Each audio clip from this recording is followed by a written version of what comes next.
And we do know quite a lot about Rousseau himself.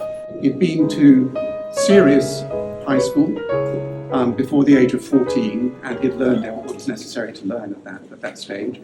He then worked for a lawyer in Angers, which is in western France. But there, he was found guilty of embezzlement. He embezzled funds, and in order to avoid going to prison, he joined up with the military. And he served as a soldier for about 7 years, like that, really, because he wanted to avoid going to prison. And then after that, he moved to Paris, and that's when he became a douanier. And douanier meant he worked for the customs office. It's called the octroi. It was where goods which came into Paris were tolled, and he was one of the customs officers which had to do with the paying of the tolls for goods coming into Paris. And he worked like that at the age of early 50s. In 1893, he retired in order to paint full-time. He'd already started painting, and he'd started exhibiting in the Salon des Indépendants, where anybody could exhibit, even a douanier who happened to paint. The toll gate. This is a little painting from the Courtauld Gallery, and it shows a gate of the sort which Rousseau would have worked at. And Rousseau was proud of the fact that he had provided service. He had collected these tariffs on goods coming into the city. And we know that his employers organised his shifts around his painting, so he was able to keep up with that work. Having said that, we also know he didn't advance in that career. He stayed at a pretty junior level throughout his years in service. So we also can question quite how dedicated he was. One thing we don't want you to lose sight of, and you'll see this as we go through the exhibition, is that he is somebody who is passionate about art. It infiltrates everything he does. And even in this little scene of a workplace, there's a poetry to it. It really becomes something more than the mundanity of things as they might seem, of a kind of humdrum world that many people sort of, didn't see the wonder in. Rousseau really brings out that wonder. And that's a theme that you'll see really throughout the exhibition. One that was still in Rousseau's studio in 1910, which was the year that he passed. Rousseau was born in 1844, he dies in 1910, so that just gives you the span of his life. But again, this is an image that tells us a lot about Rousseau as a person. He made the work to commemorate his second marriage. As Chris was saying, when he moved to Paris, he met a woman called Clémence Boitard. She was the daughter of his landlord. She passed, and sadly, the children that Clémence and Rousseau had, only one of them reached adulthood. So he lost 5 children. So a man who had really known loss very keenly. And when he remarries, this is Josephine, his second wife, he makes this painting to celebrate the union. You have the deceased spouses of the couple looking down on them from the sky. And this tells us that Rousseau believed in an afterlife. People that knew him talked about him seeing ghosts. But there was something quite serious about that. He was interested in spirituality, he was interested in poetry and memory, and there's always symbolism in his works. You can see he's holding a little bunch of forget-me-nots. We get a sense of him in his works and through the way that he painted. Which seem to be telling stories, create mysteries, because the stories are never stories you can tell yourself with any real clarity. They're incredibly suggestive and evocative. And anybody who's in Philadelphia will know this painting from the PMA. This is, of course, a Barnes picture, extraordinary Barnes picture of this woman emerging from a jungle, an extraordinary kind of invented jungle. And there are questions immediately. Is she in danger? Is she being entrapped by these plants that seem to be wrapping around her? But no, she's actually smiling, or seems to be smiling. There's a kind of way in which she's maybe in control. And there's a hypothesis that it could be a portrait. And if it's a portrait of somebody who wanted to be seen in this way, with jungle and so on. But we don't know for certain that whether it was a portrait or not. But we put it with this because there's it's this woodland kind of scene which connects. This is very early, and we know it's early, although there's no specific information about where it was exhibited and that kind of thing early on, because of the sheer meticulousness of the technique. Very early on, Rousseau was incredibly careful about detail and painted in a way with this kind of extraordinary patience, I suppose, and commitment. Whereas if you look at the way this is actually painted, it's much more confident, I suppose, is the way of putting it. He really, in quite a quick way, understands what he's doing and does it. But the kind of mystery of a single woman in an isolated situation in woodland, which suggests all sorts of possible stories. I mean, is this woman waiting for an assignation? Is she frightened because she's heard a sound? We can't tell. We kind of tell ourselves stories in front of these pictures. And I think he was a story giver, Rousseau, not so much a storyteller. But anyway.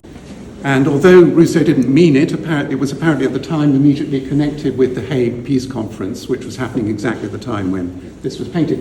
1907, it was exhibited at the Salon des Indépendants, which is, as everybody knows, Picasso's Demoiselle d'Avignon. It was 1913 that Picasso actually did buy this picture. So he owned this picture, Picasso, because he just loved the way that Rousseau worked with a kind of collage method, in effect. It's because these are all these portraits of leaders of foreign powers are based on portraits that appeared in almanacs at the time. And then in the background here is a monument to a character called Etienne Dolet. Etienne Dolet was hanged in the 16th century, mid-16th century, because he was an atheist. And he was found guilty by actually the Faculty of Theology in the Parisian University for atheism, and he was hanged and all his books were burned. And this monument was put up in 1889, I think, just before the picture, or a decade or so before this picture was painted, as a kind of monument to do with the freedom of speech. And there's something about Rousseau, sometimes he invents his motifs, but very often, especially the ones I think which he was exhibiting in the Indépendant, he gives very specific identifications of where these places are, very specific. And I think he wanted people to recognize the places he was painting, if they had been there, but to see that he was making paintings that weren't exactly like the appearance of these places, but were his own, as it were, ways of representing the places. But he wanted them to know the connection. Picasso always spoke incredibly movingly, I think, or in some ways, about this picture, about it being, he says it's the most psychologically rich French portrait. The sheer physical presence of this woman. He's supposed to have had an affair with this Polish woman called Jadwiga, and it's supposed to be her. That's what two people who knew Rousseau well at the time say. Picasso kept this with him all his life. He often had it with him, and that we know as well, because he loved this picture. He makes this extraordinary image, which is a work from the Guggenheim Museum, where we feel as if we're wrapped in that moment of play.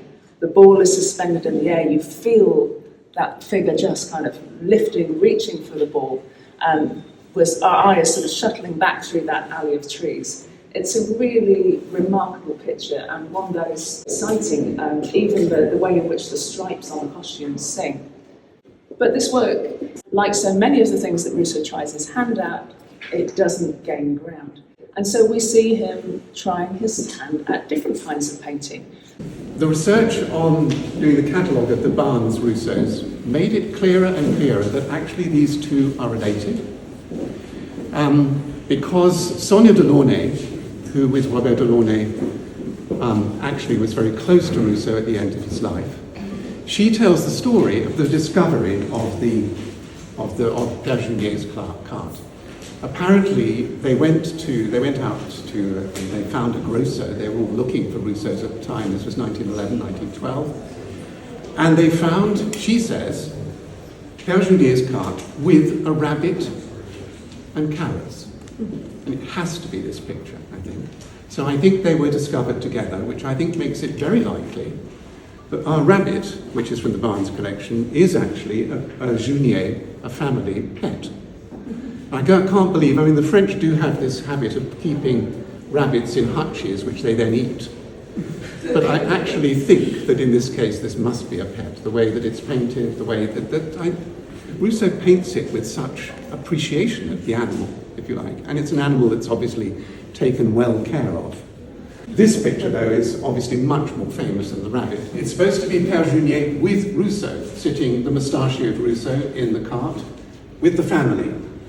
And there's a famous story that's foretold by the American artist Max Weber about Rousseau's not interested in photographic accuracy. He is interested in the photograph as a kind of memorial to an event, and he wants to capture, I think, the kind of family solidarity of it, the pleasure of it, and he does it.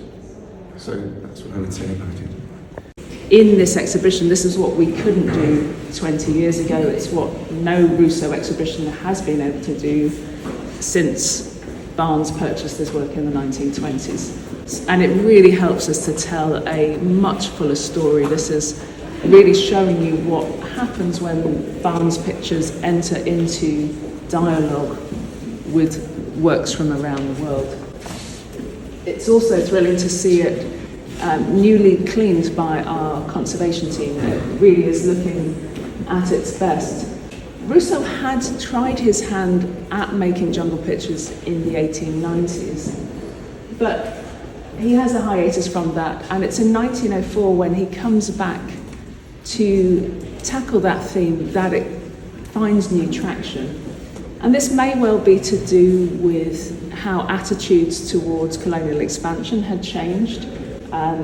Perhaps also the abundance of material in the press, images of faraway places, even film footage, suddenly made distant places seem so much closer. And yet most French people, Rousseau included, had no idea what it was like to actually be in these places. Travel was still not the norm. So Rousseau effectively offers an imaginative voyage into these spaces. And the more you look at this work, the stranger it seems. You know, where is the light source? We see the figures in the foreground fully lit. We see there's a really clear sky beyond what we're looking at. But it is so topsy-turvy. Again, the scale of the figures, the scale of the tiger compared to the person being attacked. The more you look at even the anatomy of the tiger, it doesn't make sense, and yet it still speaks to us. And this picture, being seen in 1904, is the thing that really gets Rousseau back on the radar of the young painters. A lot of critics, artists get excited about Rousseau's work, and then this genre of painting becomes a real staple of his career. And you'll see occasionally it even changes the way that he approaches the painting. He's making works more quickly. Finally, he does have some buyers, never the kind of success he sought. But it's still, by this point, people are actually looking to find the Rousseaus in the annual exhibitions. Even if they're sometimes finding them to make fun of him, he is becoming a personality within the art world. The whole thing has a kind of magic about it because of these illogicalities, which yet create an extraordinarily evocative result. And it's so often the case with Rousseau.